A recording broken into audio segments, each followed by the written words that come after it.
All praises to Allah subhanahu wa ta'ala, the Lord of the universe, who gave you and gave me and gave everyone who woke up this morning after the break of dawn a chance to ask forgiveness from what we had done wrong last night, and a chance to ask for forgiveness from what we did wrong 2 hours ago, a chance to redeem ourselves from not only what we have done, but what we will do 2 hours from now and what we will do tonight on my faults.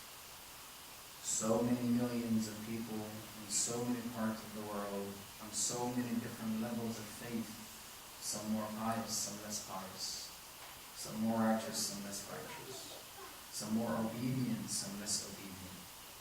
And so many different parts of the world did not make it past this moment.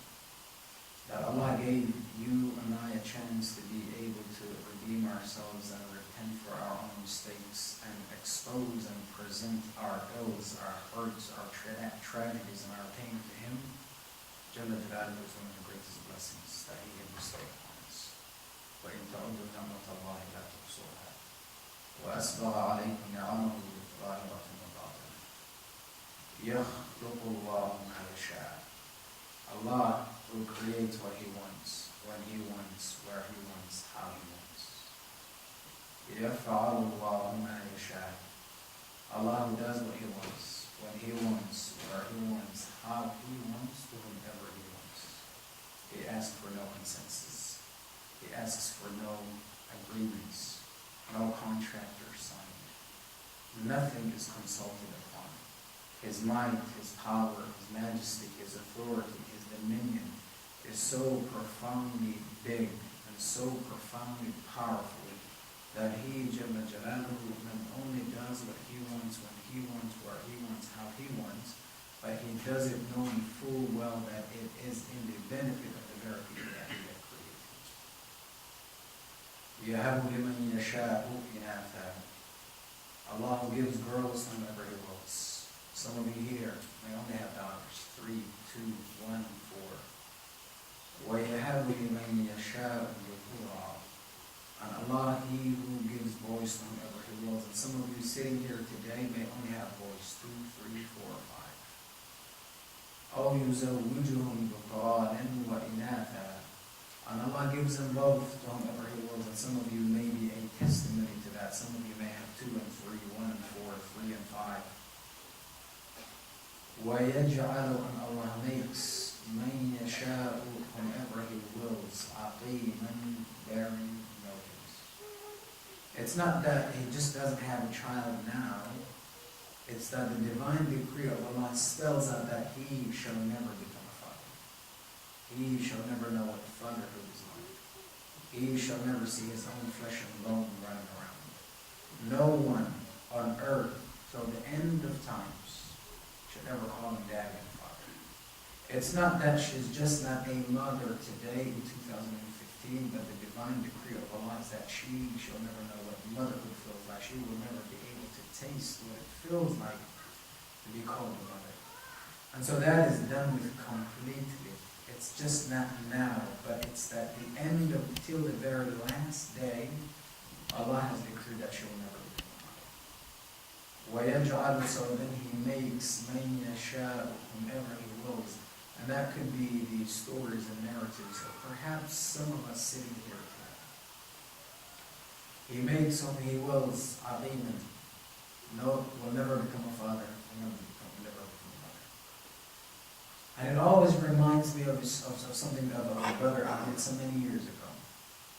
Some of you may have heard me say this before, but I remember in Sweden sometime after a lecture, a brother came up to me and started speaking about different things in life, what was important to him in life at the time, where he wanted to go in life, what he wanted to do in life, the things that he had done in life, but also the things that he wanted to do in life. Because in life you will learn that it's not just about where you want to go, but it's also where you've been. You know that saying, every sinner has a future, every righteous person has a past? We speak about different things of life. We speak about where life is heading for the both of us, what our goals are at this point in time. And he asked me, what's your most important and most profoundly important goal in life at this time in your life? I can't remember what I said, but I do remember what he said to me very well. I said something because, alhamdulillah, whatever little there is going on with me is something that had me wake up this morning. I was able to eat. I had a chance to see my mother. I had a chance to say salam alaikum to the people that matter to me the most in life. And when I leave here, I have no fear that I won't be able to have something to eat. And when the night falls, if death comes, it's what Allah wanted. If life goes on, I'm content that better days are yet to come, and that the future is going to deliver a lot more than we have lost in the past. But I told him something. I said, what about you? What's the most important goal you have in life at this time? What's the one thing that aches your heart the most? He said, Brother Muhammad, I'm 56, I believe he said 55 years old. And he said, 25 years of my life I spent doing nothing but trying to have a baby. I spent 25 years of my life, a quarter of a century, trying to have one little baby, a boy, a son, a daughter, it don't matter. Just one, not 2, not 3, not 5, not 10, not different ones. Oh, you say, would you want to call and what you have that, right? Not a mix, not a collection of sons and daughters. I spent 25 years, the past 25 years of my life, on over $250,000, $250,000. I went to over 30 countries in the world. I spoke to every doctor in the world. I went to every clinic in the world. I read every medical magazine in the world. I spoke to every person. Somebody ever told me he or she may have had an experience similar to the one that I'm going through right now. But after 25 years and $250,000 and 30 countries and every other place God knows I went to, Brother Muhammad, I am tired, and I have come to terms with the fact that I will never be a father. And so now the struggle for me at this point is not having a baby, but it's being content with whatever I believe Allah has decreed for me. And I know full well that the day will never come when I'll have a long day at work, come back home, and a little one comes up to you, just gives you that embrace, that hug, and makes you forget about all that had you painful, all the painful things that happened to you earlier on in the day. And so, what is your struggle in life? How do you expose your problems to Allah? Who do you expose your problems to? Who do you present your problems to? And when you do, how do you present your problems to Allah? Are you genuine about your own problems? There are so many things that we can't share with anybody, even the ones that we love the most, the dearest in life. There are some things that are so intimate, so private, perhaps. And when he was on them, the Prophet ﷺ goes up to him and he gives him 2 pieces of gold that he had at the time. 2 pieces of precious gold that he perhaps had spent so long trying to get for his own family. But he goes up to this man and he gives him the 2 pieces and he says, do you know why I give you what I gave you? Do you know why I gave you the 2 pieces of gold right now? And the man said, oh, Messenger of Allah, I don't know. Perhaps you like me, perhaps we're related somehow. I'm not sure. He said, no, we're not related. We're Muslims, of course. You're a mu'min. Alhamdulillah, we are related in that sense. But we're not family. I gave you what I gave you because I heard you praise my Allah. And I give you this bihusni thana'ika ala Allah. I give you this because my ear, I heard you somewhere in the back of my ear, you praising my Allah. And the words that you used to praise my Allah were so profoundly powerful that pierced through my bone and flesh that I just could not stop myself from wanting to give you the one thing that was the most precious to me in my life and at that time. بِحُسْنِ ثَنَائِكَ عَلَى اللَّهِ. I heard you praise Allah. And the composition of words, more powerful than poetry. The most intelligent human minds in the world could never compose anything like what I heard you say. None. So I give you this because of you praising Allah. When the other man praised Allah, and this should drive us to be able to take our problem, put them on a plate, and present them to Allah, because He is going to take care of them. If not today, He will tomorrow. He said, "Ya man la tarahu al-uyun, wa la tukhaliquhu al-dhunun, wa la yasifuhu al-wasifun, ya man ya'lamu mathaqil al-jibal, wa 'adada qadr al-amtar, wa 'adada waraq al-ashjar, وعدد ما أظلم عليه الليل فأسقط عليه النهار ولا تواري منه سماء سماء ولا أرض أرضا." He said, "Oh Allah, Ya man la tarahu al-uyun, He who no eye had ever seen, no eye could ever see, no eye could ever comprehend, no eye shall ever see, no eye should even ever think about seeing. Ya man la tarahu al-uyun. وَلَا تُخَالِقْهُ مِنْ. Oh Allah, I present my problems to you. He who no human mind, however high your IQ is, however smart, academic, intellectual, you name it, He who no human mind could ever comprehend. Your majesty, your magnificence, your might, your power, your compassion and mercy to not just me, to not just Muslims, to not people of my own ethnic group, to not people of my own skin color, to not even just Muslims, but to the 7 billion people in the world, many of whom are disobedient to you day in and day out. But you still let them wake up every morning just like I do. Perhaps sometimes you give them more than you gave me, even though I spend my entire life in your service, obeying you, standing for you, so much that I want to get, I don't, because, oh Allah, I think of you, But you let these people wake up every morning. You let them go to sleep every night. They sit on the edge of their bed and say things that are an affront to you and to their faith. But out of your compassion and mercy, they wake up acting like they have never, ever done a single thing wrong in their lives. وَلَا تُخَالِفُهُ O Allah, He who no human mind could ever comprehend.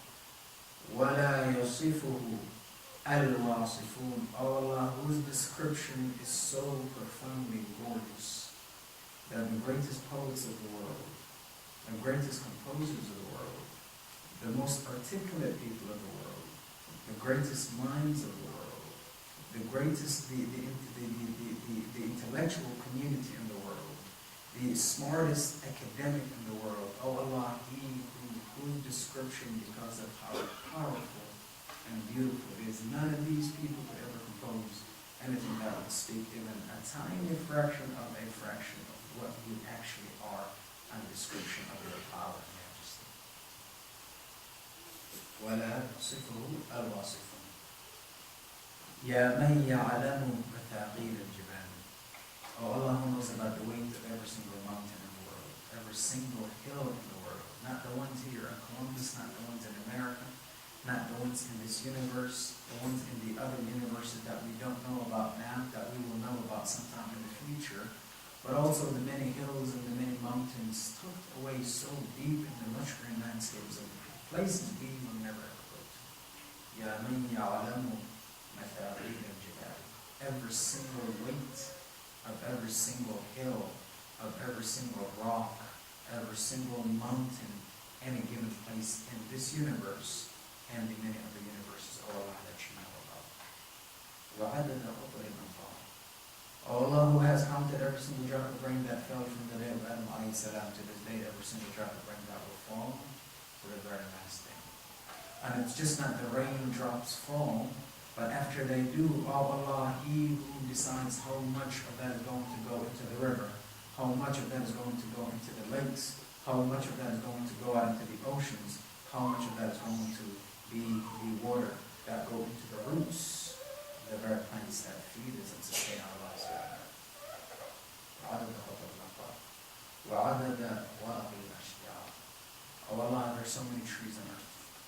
He who knows He who has counted every single leaf on any given tree, anywhere in this universe, and the many other universes. Oh Allah, He who knows about everything that when the night falls is covered. There's so much that's not pleasant for our eyes that Allah does not want us to see, that the night covers. A country doesn't cover it. An army doesn't cover it. Our intelligence and our struggle doesn't cover. Our many attempts to cover basic things we fail at so many times. Oh Allah, He who covers, He who knows all that the veil of the night's darkness covers. And O Allah, He who knows about all that the break of dawn every morning uncovers. So much that's good for our eyes to see. I don't see them, many people don't see them, but Allah who knows about all of this. Allah, once a person is able to flesh and bone feel Allah, the power of Allah, have this certainty that with Allah every journey is possible, every pain is able to be taken care of, every sin is able to be repented for, every hurt that visits you at this time in life or any other time in life is in the domain of the possibilities with Allah, then a person will come to terms with himself and with the fact that Allah actually loves someone who comes up to him, speaks to him, presents his problems to him, and then goes out of his way to say, oh Allah, my daughter is acting up, my son is acting up. Oh Allah, people that I've given up so much for, that I've been out of my way for so many times, betrayed me in the blink of an eye. People that I counted on for so long are nothing to me at this point. Oh Allah, this is something that I wanted. There's this thing that I wanted. I've been faithful. I've been obedient. I spend my days praying. I spend my nights praying. I spend many days fasting. Oh Allah, I think I'm doing everything right. When I see people who disobey you getting the very things that I've been trying to get 25 years, but I feel like I'm doing everything right. But oh Allah, I know that the days of the world are just not today. I hope, I have faith, I'm content, and that one day you're going to reimburse me for all the things that I put time and invest time in for your sake, because Wallahu la yudhi'u ajra al-muhsinin. Allah will never put to waste the deeds of those who are.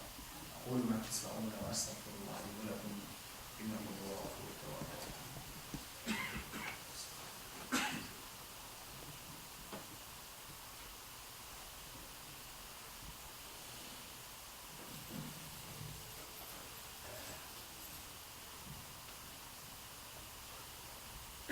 الحمد لله رب العالمين وبه نستعين على أمور الدنيا والدين وصلى اللهم على سيدنا محمد وعلى آله وأصحابه والتابعين. Allah, who knows what the many layers of heaven cover. As-sama' ad-dunya is the first layer of heaven that we see if you were to step outside. The Quran calls it as-sama' ad-dunya. وَلَقَدْ زَيَّنَّا السَّمَاءَ الدُّنْيَا بِمَصَابِيحَ. When you step outside and you look up that first layer of heaven, if you were on that layer and you were to look down, the entire universe would look like a small ring lost in the middle of a vast desert. And if you were on the second layer of heaven, the first layer of heaven would look like a small ring lost in the middle of a vast desert. And if you were on the third layer of heaven, the second would look like a small ring lost in the middle of a vast desert. And if you were on the fourth, the third would look just like that. If you were on the fifth, the fourth would look just like that. If you were on the sixth, the fifth would look just like that.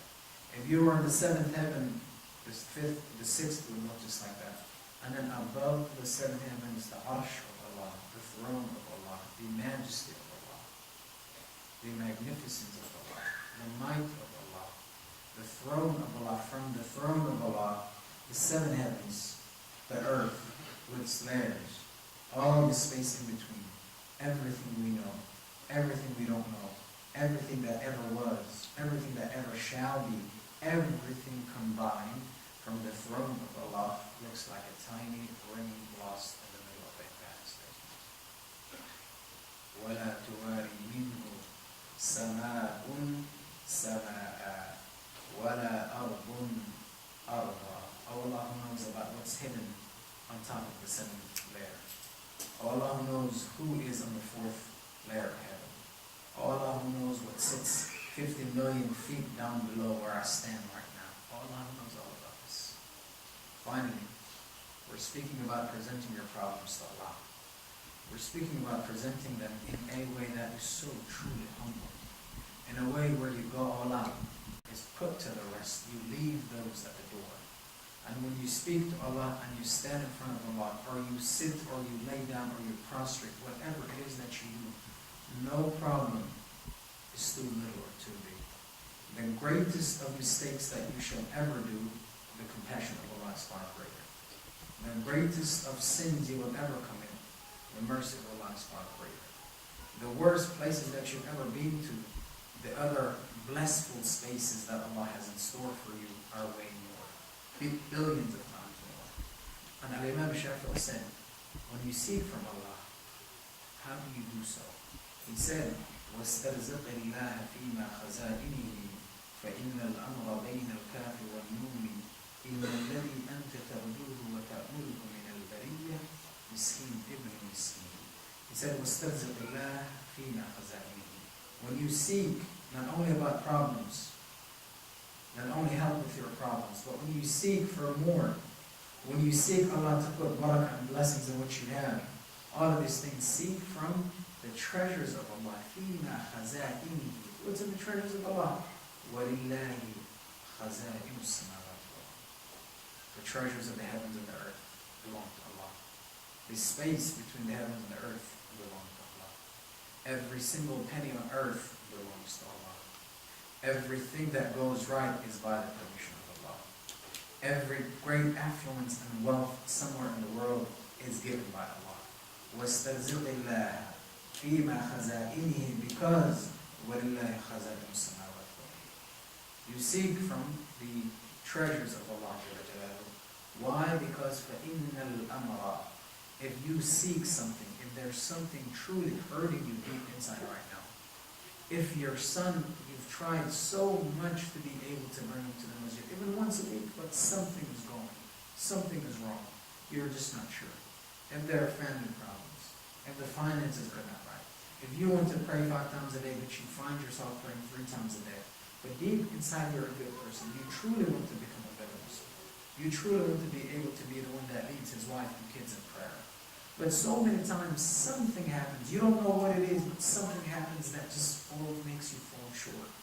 If this is happening, فَإِنَّ الْأَمْرَ know that for Allah to make something happen, بَيْنَ الْكَافِ وَالنُّونِ is just between 2 letters, kaf and noon, and when you combine them, that's a complete word, kun. And that is in line with the Quranic composition of making things happen by Allah. إِنَّمَا أَمْرُهُ إِذَا أَرَادَ شَيْئًا أَن يَقُولَ لَهُ كُن فَيَكُونُ. فَإِنَّ الْأَمْرَ it don't matter what the problem is. It don't matter how hurt you are. It don't matter how powerful you think the people against you are. It don't matter how far you think you went into whatever habit that you are living with. It don't matter how far you think your people went, and it's too late to get them back. It don't matter how far apart you think you and your wife, you and your mother, you and your child, you and your husband have fallen apart. It don't matter for all of these things to happen. فَإِنَّ الْأَمْرَ بَيْنَ الْكَافِ وَالنُّونِ. It all comes down to that. كُن فَيَكُونَ inshallah. اللهم ربنا آتنا في الدنيا حسنة وفي الآخرة حسنة وقنا عذاب النار. ربنا إننا سمعنا مناديا ينادي للإيمان أن آمنوا بربكم فآمنا. ربنا فاغفر لنا ذنوبنا وكفر عنا سيئاتنا وتوفنا مع الأبرار. ربنا هب لنا من أزواجنا وذرياتنا قرة أعين واجعلنا للمتقين إماما. ربنا هب لنا من أزواجنا وذرياتنا قرة أعين واجعلنا للمتقين إماما. ربنا اغفر لنا ولإخواننا الذين سبقونا بالإيمان ولا تجعل في قلوبنا غلا للذين آمنوا ربنا إنك رؤوف رحيم. اللهم انصر الإسلام وأعز المسلمين في كل مكان.